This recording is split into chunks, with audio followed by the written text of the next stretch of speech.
Sir మాది పార్వతీపురం మన్యం జిల్లా. మా మేనకోడలు లలిత సార్. లలిత మా చాలా పేద కుటుంబం సార్. తన గోల్ ఏమో డాక్టర్ సార్. బట్ మేము మనకంత స్తోమత లేదు, మేము చదివించలేమని చెప్తే తను 2 రోజులు మాతో మాట్లాడడం మానేసింది సార్. అల్లికి మొండిది.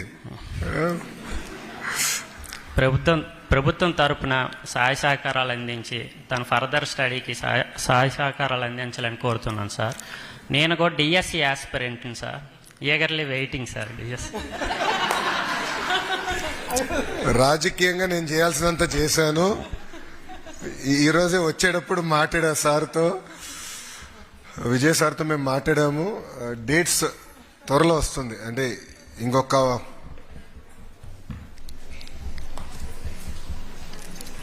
5 రోజులు థ్యాంక్ యూ సార్. నోటిఫికేషన్ విడుదల చేయబోతుంది. Thank you. పాపకు వచ్చే ముందల డిఎస్సి విషయంలో నేను కొన్ని చెప్పాల్సిన అవసరం ఉంది. డిఎస్సి యాక్చువల్గా ఒక క్యాలెండర్ పెట్టుకుని నిర్వహించాలని నిర్ణయం తీసుకున్నాం. దాంట్లో భాగంగా టెట్ ఎగ్జామ్స్ కూడా నిర్వహించాం. అదైన తర్వాత ఏబీసీ క్లాసిఫికేషన్ వర్గీకరణ విషయం కోర్టులో వచ్చిన తర్వాత అది ప్రక్రియ పూర్తయిందా చేయాలని ఒక నిర్ణయం తీసుకుంటాం జరిగింది. దానివల్ల డిలే అయింది తప్ప ప్రభుత్వానికి డిఎస్సి నిర్వహించాలని చిత్తశుద్ధి ఉంది. 5 రోజుల్లో నోటిఫికేషన్ ఇచ్చే బాధ్యత మన ప్రభుత్వం తీసుకుంటుంది. ఈరోజు రిపోర్ట్ కూడా ఎస్సీ కమిషన్ నుంచి తిరిగి వచ్చింది. ఈరోజు క్యాబినెట్ ఆమోదం తెలిపింది.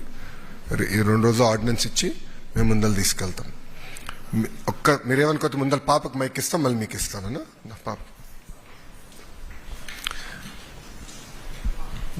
భాష ఎక్కడ తల్లి? బైపీసీనా? BiPC sir. మార్క్స్ ఎంత వచ్చినాయమ్మా? 989 out of 1000 సార్. అందరు చప్పట్లు కొట్టండి మరి, సీరియస్ ఉన్నది. గుడ్. అదే మనం చాలా ఏం చదవలేదు చేతులు. చిన్నప్పటి నుంచే నాకు డాక్టర్ అవ్వాలని కోరిక సార్. ఎందుకమ్మా కోరిక ఎందుకు వచ్చింది? అంటే నాలాంటి పేదవాళ్ళందరూ, నేను ఒక డాక్టర్ని అయ్యి నాలాంటి పేదవాళ్ళందరికీ సేవ చేసి ఉచితంగా వైద్యాన్ని అందించాలని కోరిక సార్ చిన్నప్పటి నుంచి. సో ఇప్పుడు నీట్ కోచింగ్ అందజేయాలి, నీట్ కోచింగ్ కి సపోర్ట్ చేయాలి, అంతే కదా? సపోర్ట్ చేయాలి. 100% మిమ్మల్ని సపోర్ట్ చేసే బాధ్యత మేము తీసుకుంటాం. ఇక్కడ ఇంకా కొంతమంది ఉన్నారు నీట్ ఆస్పిరెంట్. సో మీ మధ్యలోనే మంచి పోటీ ఉంటుంది అనుకుంటా. ఇప్పుడు మిమ్మల్ని అందరూ ఒక స్పెషల్ బ్యాచ్ తయారు చేయొచ్చు నీట్ కోచింగ్ కి. విల్ డెఫినెట్లీ డూ దట్ అమ్మా.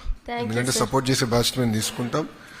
మీ అందరం కూడా ఒకసారి మిగతా ఐఎస్ఎల్తో అదేవిధంగా రాజకీయ నాయకులతో మేము మాట్లాడి ఒక మాటలు చెప్పాలంటే P4 కింద బాబు గారు కూడా, గౌరవ ముఖ్యమంత్రి చంద్రబాబు నాయుడు గారు కోరేది కేవలం డబ్బులు ఇస్తాం కాదు, సమాజం మాకు చాలా చేసింది, మేము ఇప్పుడు సమాజానికి చేయాలి. సో ఆ కుటుంబాన్ని, వ్యక్తుల్ని నర్చర్ చేయాలి, వాళ్ళ ఆస్పిరేషన్స్ అర్థం చేసుకోవాలి, వాళ్ళని గైడ్ చేయాలనేదే ఈ P4 విధానం. అది బాబు గారు ఈరోజు కూడా కేబినెట్ మీటింగ్లో మమ్మల్ని అందరినీ వాయించారు.